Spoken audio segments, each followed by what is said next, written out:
Assalamualaikum warahmatullahi wabarakatuh. Selamat pagi, Ibu dosen dan para teman-teman sekalian.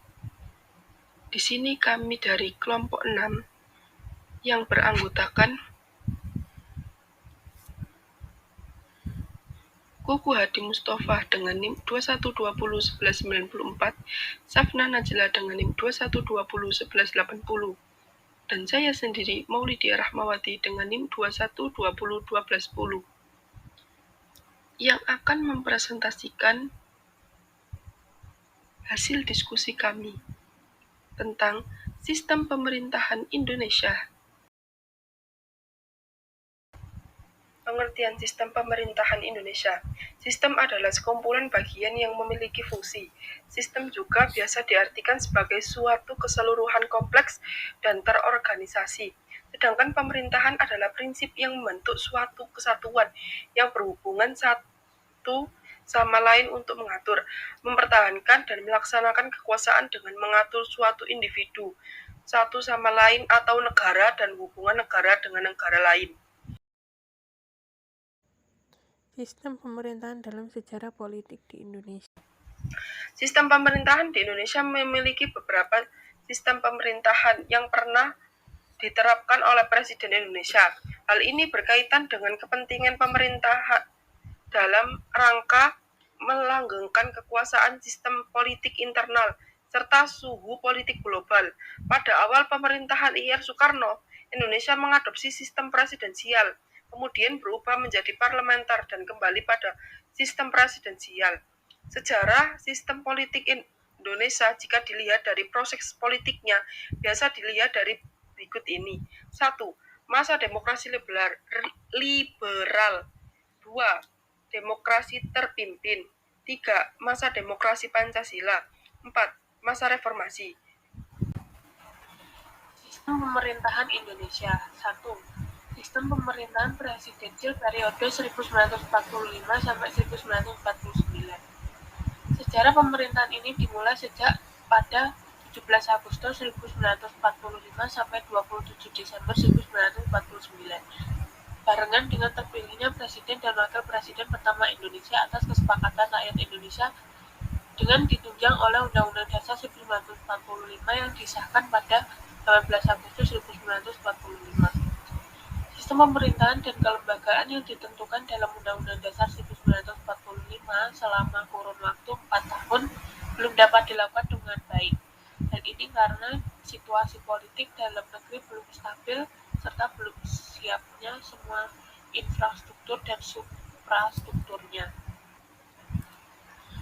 2. Sistem pemerintahan presidensial periode 1949 sampai 1950.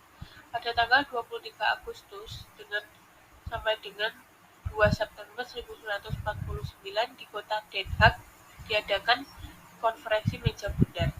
Salah satu keputusan konferensi meja bundar yaitu Kerajaan Belanda mengakui kedaulatan Indonesia sepenuhnya tanpa syarat dan tidak dicabut kembali kepada RIS selambat-lambatnya pada tanggal 30 Desember 1949. Konstitusi RIS menentukan bentuk negara serikat yang terbagi dalam 16 negara bagian, yaitu 7 negara bagian dari 9 buah satuan kenegaraan. Sistem pemerintahan berdasarkan demokrasi parlementer. Sistem pemerintahan tahun 1950 sampai 1959. Sistem ini dikonstitusi oleh UUD 1950 yang berlaku di negara Republik Indonesia sejak 17 Agustus 1950 sehingga dikeluarkannya Dekret Presiden 5 Juli 1959. UUD 1959 ditetapkan sebagai badan konstituante berdasarkan UU nomor 7 tahun 1950 berisi tentang perubahan konstitusi sementara Republik Indonesia Serikat menjadi Undang-Undang Dasar Sementara Republik Indonesia.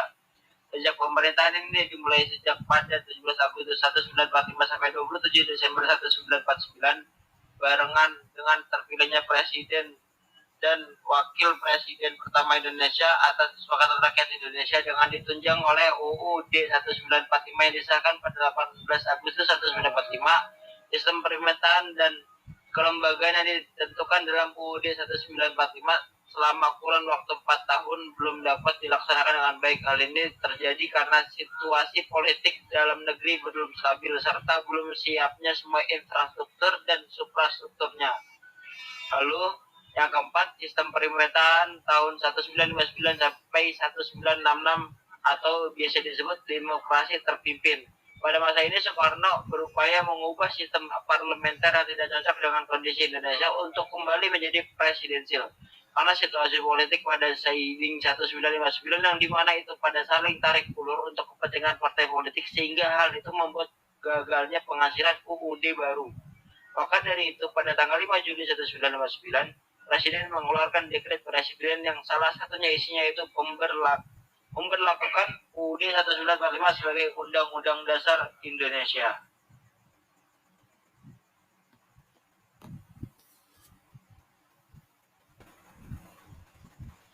5. Sistem pemerintahan tahun 1966 sampai 1998 atau masa Orde Baru. Pada masa ini mulai dipimpin oleh Presiden Soeharto. Orde Baru lahir dengan tekad untuk melakukan koreksi terpimpin pada era Orde Lama. Pemerintah pun menyatakan akan menjalankan Undang-Undang Dasar 1945 dan Pancasila secara konsekuen.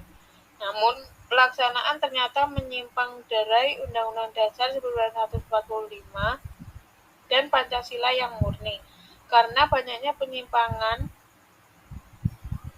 terkait dengan kebijakan ekonomi yang pro dan kapitalisme dan menguntungkan kaum kapital dan memunculkan konglomerasi. Namun, Soeharto mundur sebagai presiden pada 28 Mei 1998. 6. Pemerintahan tahun 1998 sampai sekarang. Pelaksanaan sistem pemerintahan ini dimulai sejak masa Presiden B.J. Habibie. Pelaksanaan demokrasi Pancasila pada era reformasi sudah banyak memberikan ruang gerak pada parpol maupun DPR untuk mengawasi kepemerintahan secara kritis dan dibenarkan untuk unjuk rasa. Salah satu tuntutan reformasi tahun 1998 yaitu dilakukan amandemen Undang-Undang Dasar 1945. Karena pada masa Orde Baru, kekuasaan tertinggi di tangan MPR ternyata disalahgunakan oleh Presiden dengan adanya pasal-pasal yang menimbulkan multitafsir serta lembaga penyelenggaraan negara yang belum cukup memadai untuk kepentingan Indonesia pada saat ini. Struktur politik yaitu pelembagaan hubungan antara organisasi dan komponen-komponen yang membentuk bangunan politik.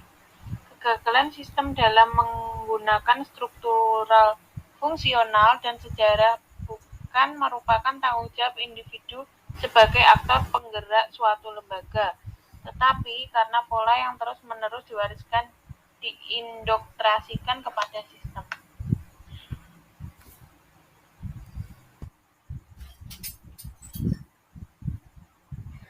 Lembaga-lembaga negara. 1. Badan eksekutif. Badan eksekutif adalah suatu struktur politik yang melaksanakan substansi undang-undang yang telah disahkan oleh legislatif. Ada beberapa lembaga badan eksekutif yaitu 1. Presiden dan Wakil Presiden. 2. Dewan Pertimbangan Presiden. 3. Kementerian Republik Indonesia. 2. Badan Yudikatif. Badan Yudikatif adalah sebuah lembaga pemerintahan yang memiliki wewenang untuk menafsirkan isi undang-undang maupun memberi sanksi atas setiap pelanggaran asasnya. Ada juga beberapa lembaga yudikatif, yaitu 1. Mahkamah Agung, 2. Mahkamah Konstitusi, 3. Komisi Yudisial. 3. Badan Legislatif. Badan legislatif itu terdiri dari 1. Majelis Permusyawaratan Rakyat, 2. Dewan Perwakilan Rakyat, 3. Dewan Perwakilan Daerah. Sistem pemilu dan kepentingan berdasarkan demokrasi Pancasila.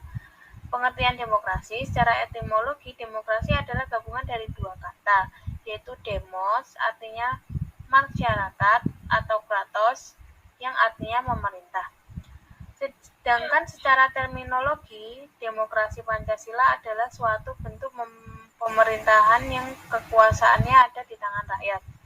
Demokrasi Pancasila adalah suatu paham demokrasi yang bersumber pada kepribadian bangsa Indonesia secara sendiri, yaitu Pancasila. Mengenai rumusan singkat demokrasi, Pancasila tercantum dalam sila keempat Pancasila.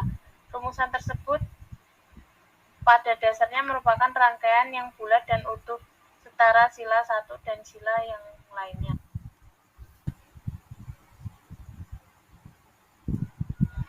Pemerintahan daerah. Pemerintahan daerah adalah penyelenggara pemerintahan daerah yang menurut asas otonomi dan tugas pembangunan daerah prinsip otonomi seluas-luasnya dan sistem prinsip Negara Kesatuan Republik Indonesia sebagaimana dimaksud dalam Undang-Undang Dasar 1945 yang termasuk pemerintahan daerah adalah gubernur, bupati, atau wali kota, dan perangkat daerah sebagai unsur penyelenggara pemerintah daerah. Sekian presentasi dari kelompok kami. Apabila terdapat kata yang kurang berkenan, mohon dimaafkan. Wassalamualaikum warahmatullahi wabarakatuh.